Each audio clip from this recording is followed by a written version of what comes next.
I wasn't threatening anyone. I was really upset by what you and your friends did. I said I would forgive everything if you paid for a meal.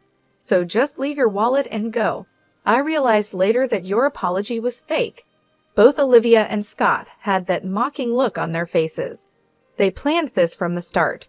We just sighed as we watched them rant. Just leave your wallet and go. You know what will happen if you talk, they said. Scott is higher up than Larry at work. I just smiled at their words. If they were going to be like that, I wasn't going to hold back. Are you sure about this? You'll regret it, I warned them. They thought I was joking and just laughed it off, saying they didn't care. I put my wallet on the table, and they thanked me mockingly, saying they'd give it to Larry later as a treat. Larry was furious, but I calmed him down and we left, ignoring them. Soon after, we took action and made sure they would regret their actions. I'm Laura. I live a peaceful life with my husband, Larry, and our son, Frank. Larry and I met in college and started talking more when we worked on group projects together. We shared hobbies and began dating soon after. We got married 5 years after graduating. A few years later, we had our son. Larry works in sales and is well respected at his company, though he had a tough start. He admires his father, who managed a company, and Larry wanted to follow in his footsteps in sales. I still get tough feedback, but I want to be like my dad. When Frank was born, my in-laws really helped us out. My mother-in-law went to cooking school and now works as a hostess at a famous restaurant. Her husband works with her, handling the business side.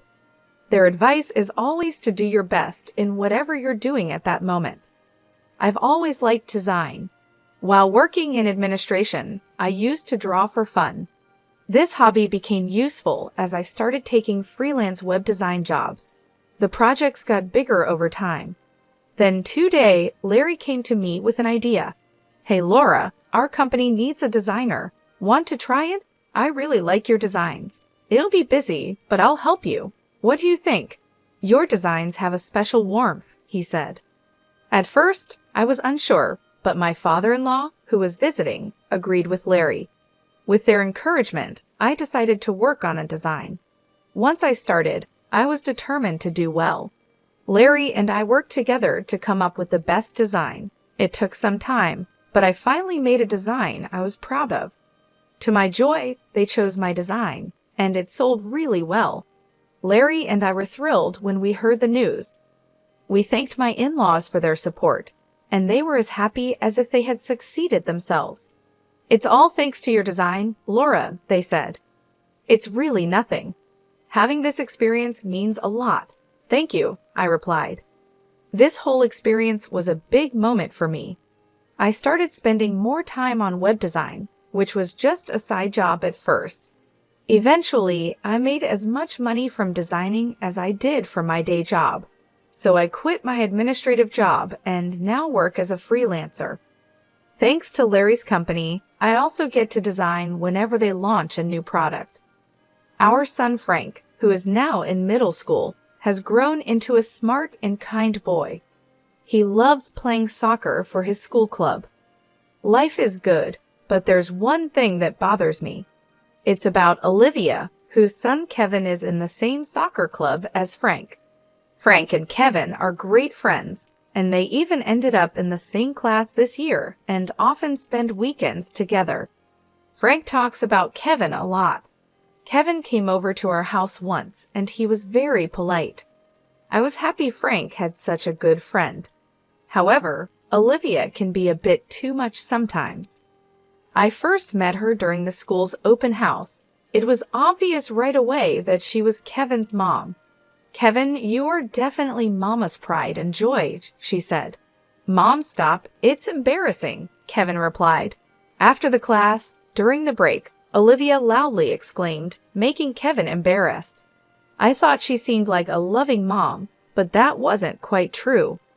Really, Kevin is by far the best. The others just seemed to be playing around during their presentation, she said loudly. The room went quiet. Kevin looked annoyed and said, "Didn't I tell you to stop?" Everyone took their presentation seriously. I couldn't help but wonder if her comment was really appropriate. Soon after, the parents had to leave for another meeting and started to leave the classroom. Frank, you did well in your presentation. You have club activities today, right? I said, yeah. Frank replied, do your best. I'm going to make your favorite hamburger steak for dinner. Really? Awesome, Frank said happily. Before leaving the classroom, Frank talked to me, and the other kids told him he was lucky to be getting hamburger steak for dinner. I felt relieved seeing Frank handle the situation smoothly. At the parent-teacher meeting, we could sit anywhere, so I chose a corner seat. That's when Olivia approached and started talking to me. Aren't you Frank's mother? She asked suddenly. I was surprised by her directness, but she sat down next to me anyway. I wanted to meet you. I'm Olivia, she said. I felt a bit trapped but listened to her. I wondered how she knew I was Frank's mother since we hadn't met before. Seeing my confusion, she explained, you were talking about dinner with Frank earlier, right? That's how I knew. And calling hamburger steak a treat seems so laid back. I was taken aback by her comment about our dinner choice, especially since we just met. Frank loves hamburger steak, and I don't think it's your place to comment, I replied. She seemed displeased with my response. Well, that's true. My husband works at a major company, so he doesn't quite get the ordinary tastes, she said. When she asked where my husband worked, I didn't engage further and just brushed her off. Fortunately, the meeting started and we settled down. After the meeting, she asked if I wanted to grab some coffee. I tried to decline a few times, but she insisted, saying, come on, it's just some mom friends bonding. Besides, Kevin and Frank are good friends. I felt I had little choice and agreed. We exchanged contact information and went for coffee. During coffee, she talked a lot about her wealthy life and her husband. Since then, she invited me for coffee several times a month. Although our kids got along, I wasn't too happy about it but went along. One time when I declined, she hinted, you know, my husband knows a lot of people, even Frank's club coach. It felt like a subtle threat, so I maintained the reluctant friendship with Olivia. What shocked me further was finding out that Olivia's husband worked at the same company as Larry. I nearly spit out my drink in surprise when I found out Olivia's husband worked at the same major company as Larry. She had mentioned it was a major company, but never specified which one. I hadn't thought it would be Larry's company. I learned this when Olivia came to pick up Kevin from our house today. Kevin had been over to play, and I had planned to just meet Olivia at the door, but she came inside since the kids were still there. Isn't your husband working for XYZ Corporation, Laura? She asked. I nearly choked on my tea at her question. Seeing my shocked face, Olivia seemed pleased, and I had a bad feeling about where this was headed. Why? I asked. Because I saw a business card in your room with your husband's name on it and recognized the company name, she explained. Hold on, are you saying you just went into her room? I asked, shocked. No, I didn't mean to. I was just looking for the bathroom and happened to open the wrong door, she replied. I was relieved my sons weren't around to hear this. I had given Olivia directions to the restroom, so I truly thought she was lying, but I had only told her verbally, so I couldn't really push back too hard. Indeed, in Larry's room, he has business cards for work. I designed the business cards for Larry's company, so there are several different types, and he had some displayed under a desk protector. She must have seen those. Stunned and at a loss for words, Olivia approached and said, I really don't like you two. Her previously friendly demeanor had vanished, and her eyes were now sharp and piercing as she glared at me. Do you enjoy taking work away from other people's husbands? She accused. Excuse me, I replied, not understanding her implication. She threw out one last barb. Well, whatever. Just remember, I'm gonna make sure you regret this. I was speechless and later recounted everything to Larry. So Scott's wife is Laura's friend, he said, surprised. It seems so. It must be a coincidence, but she seemed to have some sort of grudge against us, I said. Who's this Scott guy? I wondered aloud. Larry took a deep breath and started explaining. I don't think it's right to talk about such things, but Scott works in the planning department. He's very assertive. Larry explained that the product planning department creates products and works with the sales team to make money. Scott is a key figure in planning and is known for strongly believing in meritocracy, meaning a lot depends on whether he is interested in something or not. Working with him can be great or terrible, people say. I still don't understand why Olivia dislikes us so much. Yeah, I'm not sure either. I don't really know Scott well. I replied, sorry for dragging you into this mess. It's okay, but what about Frank and Kevin? It's not good for the kids to be close if their parents are at odds, I said. Yeah, I'll try to find out more, I promised. A few days later, Olivia called me. I felt anxious but answered. She sounded much more apologetic than before. I'm so sorry about the other day. I was just stressed about my husband's work not going well, she explained. I listened because she sounded sincere. She apologized and suggested that since our husbands work together, we should try to get along. How about we all go out for dinner? She proposed. Considering her past behavior, I was hesitant but thought of our children's friendship and decided to give her the benefit of the doubt. That's fine. Thank you. I'll arrange the place and let you know the details later, she said, sounding pleased as she ended the call. The day came, and we went to the restaurant Olivia had chosen, known for its seafood. However, Olivia and her husband were nowhere to be seen. I tried calling her. When I mentioned my name to the receptionist, the staff member looked concerned. I was shocked when the receptionist told us, I'm sorry, but the reservation is only for 3 people. What? Larry and I were confused. What was going on? I asked the staff member to wait and immediately called Olivia. Hello, Olivia. The restaurant just told me the reservation is for 3 people, I said. She laughed and told us to wait a moment. Soon, Olivia and a man walked in. Larry recognized him. Scott, good to see you, he said. That's when I realized the man was Scott. Olivia and Scott were smiling broadly, which gave me a bad feeling. I'm sorry, I made a mistake with the reservation, Olivia said casually, which annoyed me. Then she said something even more shocking. Well, mistakes happen, but let's not waste the food, right? What are you getting at? I asked. Look, Larry, I'm soon going to be the head of the planning department. You're doing well in sales, but you're still a newbie. If you don't want things to go sour, you might want to listen to what I have to say, Scott said. Are you threatening us? I asked.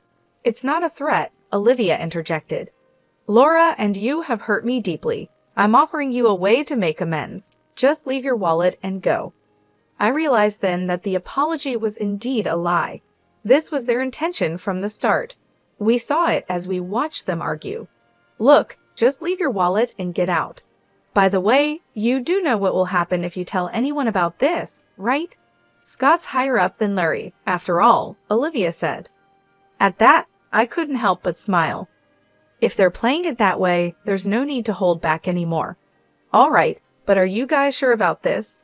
You're going to regret it, I said. They might have thought I was bluffing because the 3 burst into laughter. Like we care, they said. I took out my wallet and placed it on the table. Seeing that, the 3 sneered at me. We'll give Larry his wallet back later. Thanks for the treat, then, Olivia said. Larry looked furious and clenched his fists, but I calmed him down and we left the room, ignoring the 3. We quickly took action. They were the ones who were going to regret this. Yeah, can't let people who pull stunts like this go unpunished, I thought. Later, a call came in on my phone. Recognizing the number, I answered with a smile. Ah, Laura, looks like we're almost done here, I said. I handed the phone to Larry. After a quick talk, he hung up. Well, shall we go? Seems like things have heated up, Larry said, looking very upset. We went back to the restaurant Olivia had chosen. Once there, we asked a waiter to call the owner. Soon after, the landlady, who was also Larry's mom, hurried out. Thank you for your help. I'm sorry for the trouble, I said. It's fine. People like them need to be taught a lesson, she replied, looking as angry as Larry had been earlier. We were led to a room. As we opened the door slightly, a tense atmosphere was evident. Inside were Olivia, Scott, and some senior officials from Larry's company, including his father-in-law. Why had it come to this? The restaurant Olivia chose happened to be run by Larry's mom.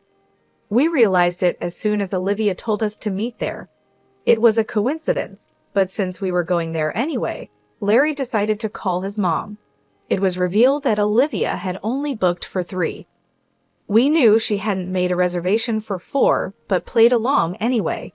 Once we understood Olivia's intentions, we immediately reported it to Larry's mom. Being straightforward people, both Larry's mom and Larry reported it to his dad, which led to the current situation. "Scott, what's going on here?" a man asked Scott. "Well, Scott was flustered, understandably so. That man was Mr. Bryan from the planning department's top management. Next to him was someone from the sales department's upper echelon. I think my father-in-law might have called them over. He was the former CEO, so it's understandable how he'd react if he found out his family was being treated this way, especially in his wife's restaurant by employees from his time in charge. Actually, my father-in-law used to be the CEO of the company where Larry works. He's now retired and not involved in its management, but he was highly respected during his tenure. Even now, he's still in touch with company folks." After hearing the story from my mother-in-law, he immediately reached out to the company to explain the situation. When the CEO hears that one of his employees is trying to exploit another employee by using their position, he's going to take action. The 3 who didn't know this were surprised by the sudden appearance of the company executives at the restaurant. They seemed unable to grasp the situation. Larry said he wanted me to accept this invitation because my husband often works with Larry, even now. I was shocked by the clear lies coming out of their mouths.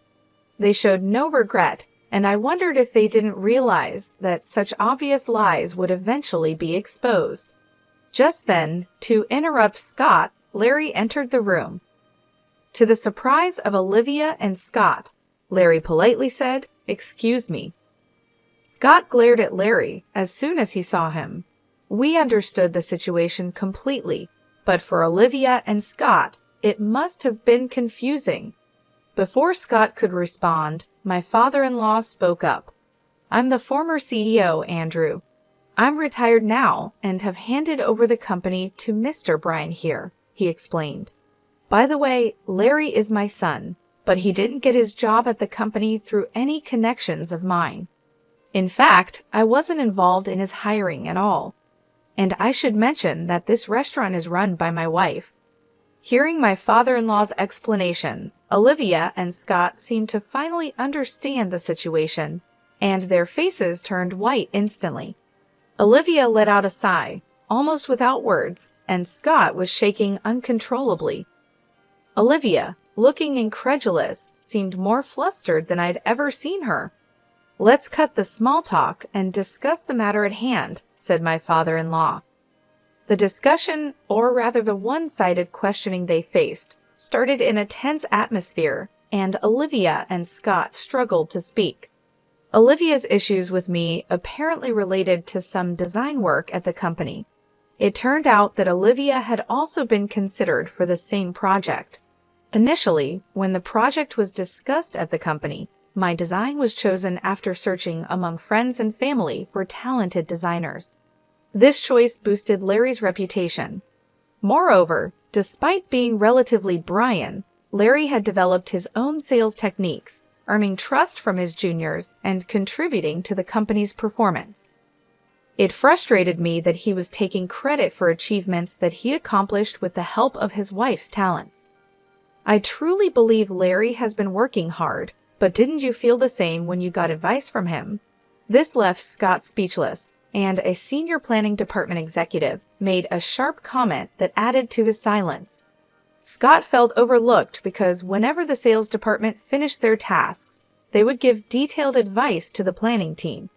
This bothered Scott, making him feel like his products were overshadowed by Larry's. As Larry's answers continued to receive praise, Scott became resentful and often complained to Olivia. One day, Olivia overheard me talking about my work with some other moms. I love designing and often draw illustrations for school events like PTA meetings. Some of the moms knew I worked freelance, so when Olivia learned that I was the designer chosen for the company project, she started picking on me. Hearing this, we were speechless. We were honestly shocked that they would concoct such a scheme out of jealousy. Moreover, we learned another disturbing fact. I'm really disappointed in you. Please wait, I'm truly sorry about this, Scott pleaded, but Mr. Bryan coldly responded. I've heard from one of our planning department guys. I hope it's not true, but there's a significant amount of money being spent on planning.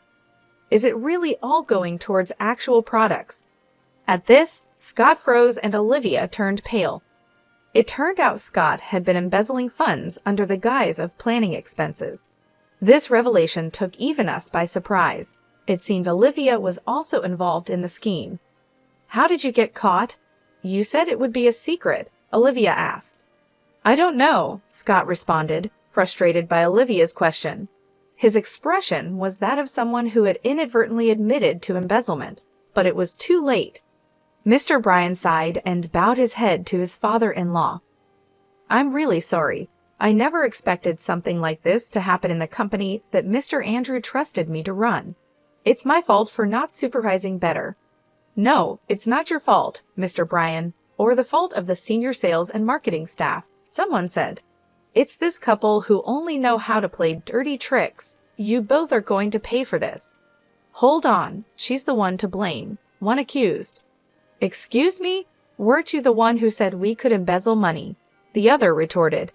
Hey, we're at a store. Keep it down, someone intervened. Shut up. If you hadn't interfered. How dare you act all high and mighty when you're the one at fault? Well, if the husband is like this, so is the wife. In the end, Mr. Bryan had the arguing couple handed over to the police. It was only right since they had embezzled money. It caused quite a scene and was a hassle for the store, but Larry's mom handled it gracefully, and the situation was quickly controlled. Larry told me that Scott got fired from the company and was sued for damages. They were very strict with him, probably because it involved the company's products. Kevin stayed with Olivia's parents for a while. After the incident, Olivia's parents came over to apologize. From what I heard, the couple is now living quietly, maybe as a way to make up for what they did. Seeing how sincere Olivia's parents seemed, I couldn't help but wonder how their daughter and son-in-law ended up this way. I was worried about Kevin, but the company made sure the incident stayed quiet. So thankfully, no rumors spread at school and Kevin was fine. It's unfortunate what happened to him. I talked to Frank the other day, and Kevin seems to be doing well at school. He's a good kid and everyone trusts him. Rather than being sad about his parents, he seems more upset with them. That's good to hear. I haven't seen Olivia and Scott since that incident. Kevin, however, still hangs out with Frank and even comes over to our place from time to time. Watching the three of them play so happily, I hope they never end up like their parents. By a stroke of luck, we were safe this time, but I truly believe that our daily actions attract the people and opportunities in our lives. I want to cherish my relationships with others more than ever.